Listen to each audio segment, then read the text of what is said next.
नए हफ्ते की शुरुआत आपने काफ़ी सारे सवालों के साथ की है। इस वीडियो के अंदर सारे आपके क्वेश्चंस ले रहे हैं, जितना भी ले पा रहा हूँ। सबसे पहला सवाल हमारे पास आ जाए वीरेंद्र कुमार जी का। इनका कहना है SBI small cap fund sir 5 साल से इन्वेस्टेड हूँ, मतलब 5 साल में इनको 20% रिटर्न दे रहा है, तो क्या इसको कंटिन्यू किया जा सकता है क्या सर? देखिए, यही मैं हमेशा एक्सपेक्टेशन की बात करता हूँ। एसबीआई स्मॉल कैप फंड से आपको एक्सपेक्टेशन रखना है कि हमको 15% से ऊपर ऊपर तो रिटर्न मिल ही जाए। 20% मिल रहा है तो बहुत ही ज्यादा हो गया, आपको तो 5% का बोनस मिल रहा है, तो फिर इसमें तो कोई सवाल करने की जरूरत ही नहीं बनती है। ये बहुत बढ़िया परफॉर्मेंस है और डेफिनेटली कंटिन्यू करना चाहिए। और ये सब सवाल जो होता है ना, तब आता है जब आपका 1, 5, 10, 15, 20 लाख का पोर्टफोलियो हो। जब 10 करोड़ का आपका पोर्टफोलियो होगा ना, फिर ऐसा सवाल नहीं आएगा। फिर आपको अगर कोई स्मॉल कैप फंड 13% भी रिटर्न दे रहा होगा ना, फिर भी आप चेंज करने का नहीं सोचोगे, क्योंकि इतना ज्यादा टैक्स देना पड़ेगा। ठीक है, फिर भी परफॉर्मेंस काफी अच्छी है और बिल्कुल भी चेंज नहीं करना है। इसीलिए मैं कहता हूं आपको, अब क्या आपको 20 नहीं 25% का रिटर्न चाहिए। अपनी एक्सपेक्टेशन लिमिट में रखे, उतना फायदे में आपकी इन्वेस्टमेंट जर्नी रहेगी। नरोडा कैंप का क्वेश्चन है दूसरा, सर मेरा 2 मोमेंटम फंड है, Tata mid cap momentum 50, Nippon 500 momentum 50, दोनों फंड होल्ड करे या नहीं? इसके अलावा 3 स्मॉल कैप फंड है। देखिए, ये सारे जो फंड्स आपने बताया, ये सब लॉन्ग टर्म वाले फंड है। 8 ईयर्स 10 ईयर्स प्लस के गोल के लिए इसके अंदर इन्वेस्टमेंट करना ज्यादा बेटर ऑप्शन है। दूसरा, मोमेंटम मिड कैप 150 मोमेंटम 50 और 500 मोमेंटम 50 के बीच में बहुत ज्यादा ओवरलैपिंग है, होती है। नॉर्मल सी बात है भाई, जो ज्यादा मोमेंटम में रहेगा उसके अंदर ही 500 मोमेंटम 50 इन्वेस्ट करेगा, और मिड कैप का मोमेंटम हमेशा ज्यादा रहता है, तो इसलिए ओवरलैपिंग ज्यादा रहती है। तो ट्राई करना ये है कि इन दोनों में से एक ही फंड रखना है। ये दोनों काफी बढ़िया फंड है, ठीक है। तो ट्राई करना है, दोनों बढ़िया है, ऐसा नहीं कि कोई खराब है। तो ट्राई करना है दोनों में से एक ही रखना है। अगर हम सिर्फ 500 मोमेंटम 50 के साथ जा रहे हैं तो टोटल 500 स्टॉक का यूनिवर्स हमारा कवर हो जा रहा है। अगर सिर्फ हम मिड कैप 150 मोमेंटम 50 के साथ जा रहे हैं तो साथ में एक हम स्मॉल कैप वैसे आपने रखा हुआ है एक्टिव फंड। अगर स्मॉल कैप के अंदर इंडेक्स रखना हो तो स्मॉल कैप के अंदर 250 मोमेंटम क्वालिटी 100 इंडेक्स काफी बढ़िया ऑप्शन है। क्लियर है? तो अगर स्मॉल कैप में जाना हो इंडेक्स में तो उधर जा सकते हैं, नहीं तो आपके पास एक्टिव स्मॉल कैप आपने कहा है पहले से, तो वो ठीक है, बेटर है लॉन्ग टर्म गोल के लिए। यहाँ पे इन दोनों में से एक को रखना ज्यादा बेटर ऑप्शन होगा। अगर ऊपर का यूनिवर्स कवर करना चाहते हैं तो 200 मोमेंटम 30 से बेहतर मैं कहूंगा जो अल्फा 50 है, क्योंकि अल्फा में भी 200 अल्फा 30 आता है, लेकिन अल्फा 50 इंडेक्स जो है वो better performing index long term में रहेगा, जिसके अंदर large cap mid cap mainly आपका कवर होगा। ओवरलैपिंग उसके साथ भी है, लेकिन 30% 35% के आसपास है, जो कि ऊपर नीचे होती रहती है, तो वो थोड़ी कम है।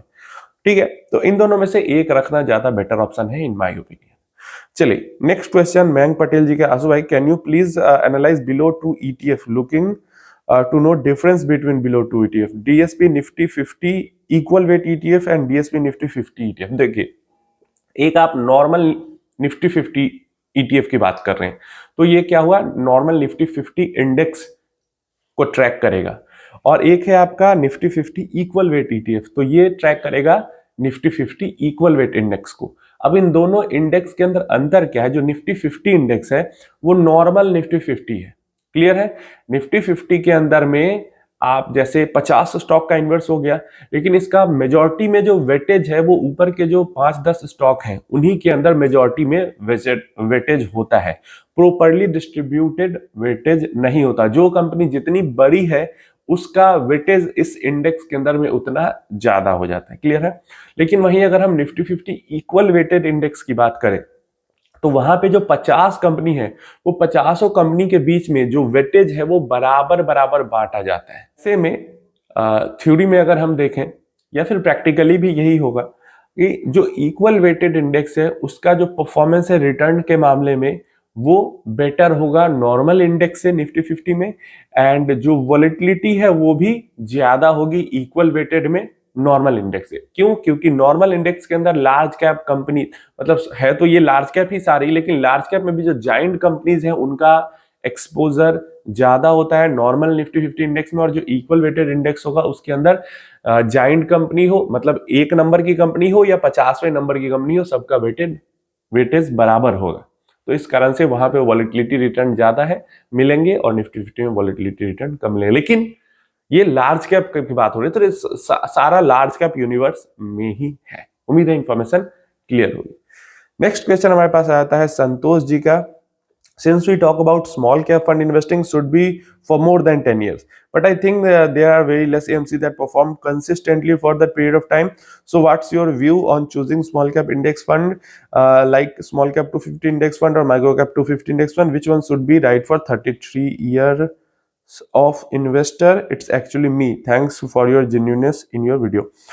अभी देखिए, जब हम स्मॉल कैप की बात करते हैं तो आपको अभी 10 इयर्स में कम फंड्स इसलिए अच्छा परफॉर्म करते हुए दिखते हैं एक्टिव फंड्स में, क्योंकि 10 साल पहले स्मॉल कैप फंड्स ही बहुत कम थे।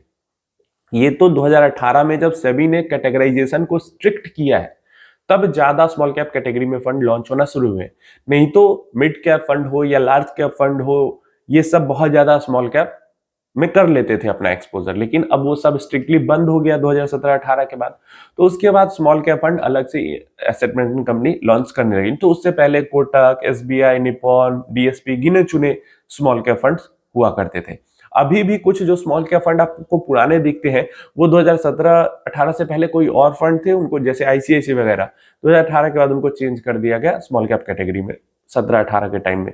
तो इसलिए आपको परफॉर्मेंस किसी का लगता है कि स्मॉल कैप है लेकिन लॉन्ग टर्म में इसका परफॉर्मेंस अच्छा क्यों नहीं है। तो ये चीज है, आने वाले समय में आज से जब हम 5 साल बाद या 10 साल बाद देखेंगे तो हमें 10 इयर्स 15 इयर्स में काफी सारे एक्टिव स्मॉल कैप फंड्स हैं जो कि अच्छा करते हुए देखेंगे। पहला तो ये चीज क्लियर कर देते हैं, ठीक है। दूसरा चीज ये है कि जब हम स्मॉल कैप इंडेक्स की बात करते हैं तो उसका तो ट्रैक रिकॉर्ड काफी टाइम से है। तो स्मॉल कैप 250 इंडेक्स जो है, रीजन जो भी हो, small cap 250 index mid cap, पिछला जो डेटा हमें बताता है, आगे हो सकता है बीट कर जाए, पिछला तो डेटा बताता है कि small cap 250 index mid cap 150 index को भी बीट नहीं कर पाता है 10 साल 15 साल के टाइम पीरियड में इंडेक्स लेवल पे। एक्टिव फंड्स का एवरेज रिटर्न देखोगे तो वो ज्यादा है, वो अच्छा कर लेता है, लेकिन इंडेक्स लेवल पे स्मॉल कैप 250 इंडेक्स से बेटर मिड कैप 150 इंडेक्स का परफॉर्मेंस है। तो अगर सिर्फ सिंपल प्लेन इंडेक्स के अंदर इन्वेस्ट करना है तो स्मॉल कैप इंडेक्स से बेटर मिड कैप इंडेक्स भी है और स्मॉल कैप इंडेक्स से बेटर माइक्रो कैप इंडेक्स भी लगता है। मतलब मिड कैप, माइक्रो कैप और स्मॉल कैप इंडेक्स का परफॉर्मेंस रिटर्न के मामले में कम सबसे रहता है। अगर अभी तो खासकर काफी सारे स्मार्ट स्ट्रेटजीज भी आ गई हैं, स्मार्ट इंडेक्स भी आ गए हैं, तो ऐसे में स्मॉल कैप कैटेगरी में एक बेटर ऑल्टरनेटिव इंडेक्स इन्वेस्टिंग के लिए हो जाता है हमारे पास स्मॉल कैप 250 मोमेंटम क्वालिटी 100। ये स्मॉल कैप इंडेक्स फंड है, मोमेंटम और क्वालिटी का मिक्स्ड स्ट्रैटेजी यूज होगा, प्री डिफाइंड, पहले से सब कुछ डिफाइंड स्ट्रैटेजी है, पहले से रीबैलेंसिंग कब करना है ये भी डिफाइंड है, सब कुछ डिफाइंड है, पास डेटा भी लंबे समय का अवेलेबल है, बैक टेस्टेड। तो इंडेक्स इन्वेस्टिंग के लिए ये इंडेक्स स्मॉल कैप कैटेगरी में सही है। वैसे मैं अभी भी स्मॉल कैप कैटेगरी में एक्टिव फंड्स के साथ जाना ज्यादा प्रेफर करता हूं। जी का क्वेश्चन नेक्स्ट हमारे पास आ जाता है, want to invest 5 lakh, give me the best fund where I can get at least 7% return on monthly basis. देखिए ये आपको मिल सकता है, क्रिप्टो के अंदर भी आपको एकदम फिक्स तो नहीं मिल सकता। हाँ, एक जगह आपको ये 7% रिटर्न मंथली बेसिस पे फिक्स्ड मिल सकता है, वो है कोई जो ये जो स्कैम करने वाले लोग होते हैं, स्पॉन्जी स्कीम चलाने वाले जो लोग होते हैं, जो पैसा लेकर आपका भाग जाते हैं, वो आपको जरूर ये कहेंगे कि हम आपको 7% मंथली रिटर्न दे देंगे और फिर वो आपका पैसा लेके भाग जाएंगे। इसके अलावा और कहीं पे कोई भी लीगल स्टेबल ऑलमोस्ट सेफ कोई तरीका ऐसा नहीं है जहां पे आप 7% फिक्स्ड मंथली सेफ्टी के साथ इनकम जनरेट कर सके। इनकम जनरेट करना या रिटर्न जनरेट करना फिक्स्ड अगर करना है तो 1% मंथली फिक्स्ड, थोड़ा सा रिस्क लेकर, लाइक थोड़ा सा लो रेटिंग वाले बॉन्ड्स के अंदर इन्वेस्ट करके आप 1% मंथली जनरेट कर सकते हैं। इक्विटी के अंदर वॉलेटिलिटी रहेगी तो 1 से 1.5% तक, कभी कभी 2% तक भी मंथली जनरेट हो जाता है, लेकिन ये फिक्स्ड नहीं होता। हो सकता है साल के 12 महीने में से 11 महीने निगेटिव में आप रहे, 12वां महीना में आपको 20% रिटर्न मिल जाए, ऐसा इक्विटी का हाल रहता है। तो बिल्कुल भी कहीं भी किसी तरीके की इस तरीके के झांसे में ना आए। आपका एक्सपेक्टेशन होना चाहिए 1% से 2% तक मंथली इक्विटी इन्वेस्टमेंट करते हैं तो, और 1% या 1% से कम अगर आप डेट इन्वेस्टमेंट करते हो, less than 1% debt mutual fund के अंदर करते हो। डायरेक्टली कॉर्पोरेट बॉन्ड के अंदर करोगे थोड़ा सा लो रेटिंग वाले में करोगे तो 1% तक भी मिल सकता है। तो ये आपको एक्सपेक्टेशन रखनी है। नेक्स्ट हमारे पास क्वेश्चन आ जाता है अनीर जी का, अनीर बंगा घोष। स्मॉल कैप से 15% एक्सपेक्टेशन करूंगा तो इससे अच्छा है कि आईसीआईसीआई मल्टी एसेट में डाल देते हैं, लो वॉलिटिलिटी के साथ 15% दे देता है, स्मॉल मिड में 20% एक्सपेक्टेशन होना चाहिए। ठीक है, यही तो आप गलती कर जाते हो, यही गलती कर जाते हो। आपको आईसीआईसीआई मल्टी एसेट 15% दे रहा है, लेकिन उससे आपको 15% एक्सपेक्टेशन नहीं रखना है। यही तो मैं समझा समझा के थक चुका हूं। दूसरे मल्टी एसेट देखो लॉन्ग टर्म में क्या परफॉर्मेंस है, समझ रहे हो। एक फंड को देख के आप एक्सपेक्टेशन मत बनाओ। अगर अगले 10 साल में नहीं देगा आईसीआईसीआई मल्टी एसेट 15%, तो क्या रोगे 10 साल बाद अगर गोल पूरा नहीं होगा तो। आपको अपनी कैलकुलेशन अगर आप मल्टी एसेट के अंदर कर रहे हो तो 12% रखनी है। 12% से ऊपर जो भी मिल रहा है वो बोनस है। अभी के टाइम पे तो लॉन्ग टर्म में आईसीआईसीआई मल्टी एसेट 17% दिखा रहा है।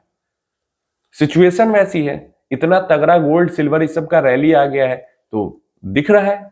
और आईसीआईसीआई के मल्टी एसेट का परफॉर्मेंस भी लॉन्ग टर्म में बाकी सारे मल्टी एसेट फंड से बेटर है। अगले 10 साल में नहीं रहा तो क्या करोगे, रोगे बैठ के। मैंने बताया है लार्ज कैप में 12%, मिड स्मॉल में 15%, इससे ऊपर जो मिल रहा है वो बोनस है। तो एक्सपेक्टेशन ही आप लोग गलत सेट कर लेते हो भाई। मल्टी एसेट में 15% के रिटर्न का एक्सपेक्टेशन लेके कौन इन्वेस्ट करता है। Large cap, proper large cap equity में 15% का आपको एक्सपेक्टेशन नहीं रखना चाहिए। और आप मल्टी एसेट में जहां में डेट का भी पोर्शन काफी अच्छा रहता है, आर्बिट्राज पोजीशन काफी बने रहते हैं, इक्विटी लेस इन्वेस्टमेंट होता है, मेटल में भी इन्वेस्ट करना जरूरी है वहां पे, तो फिर 15% लॉन्ग टर्म में बहुत मुश्किल है बनाना। इक्का दुक्का फंड मैनेजर होंगे जो कि बना पाएंगे, और वो बनाएंगे। और उस इक्का दुक्का को लेके आपको एक्सपेक्टेशन वैसा रखे, कैलकुलेशन गोल के लिए नहीं सेट करना है। Multi asset 12%, mid small 15+, large 12+, multi flexi 14 के आसपास। बस एक्सपेक्टेशन इतना रहेगा, इसके अकॉर्डिंग आप कैलकुलेशन करोगे अपने गोल के लिए तो आपका गोल इजीली पूरा हो जाएगा। इससे ज्यादा मिल जाता है तो बोनस, मैंने पहले ही कहा। अगर आप ज्यादा ही एक्सपेक्टेशन रख के गोल कैलकुलेशन कर लोगे और ज्यादा नहीं मिला फिर क्या करोगे, फिर तो कुछ आप नहीं कर सकते। उस टाइम पे आपको परेशानी होगी, फिर लोन वोन लेना पड़ेगा, कर्ज लेना पड़ेगा, और फिर वही जिस चीज से बचने के लिए आपने ये सब किया वही ट्रैप में फिर से फंस जाओगे। उम्मीद है इन्फॉर्मेशन हेल्पफुल होगी। ध्यान से अपना गोल कैलकुलेशन करें, अनरियल एक्सपेक्टेशन न रखें, सारे जो सिनेरियोज हैं उसको माइंड में रख के ही अपना गोल कैलकुलेशन करें, तभी आप अच्छे से अचीव कर पाएंगे। कोई क्वेश्चन क्वेरी है नीचे कमेंट बॉक्स में पूछ लेना। उम्मीद है वीडियो इन्फॉर्मेशन अच्छी होगी।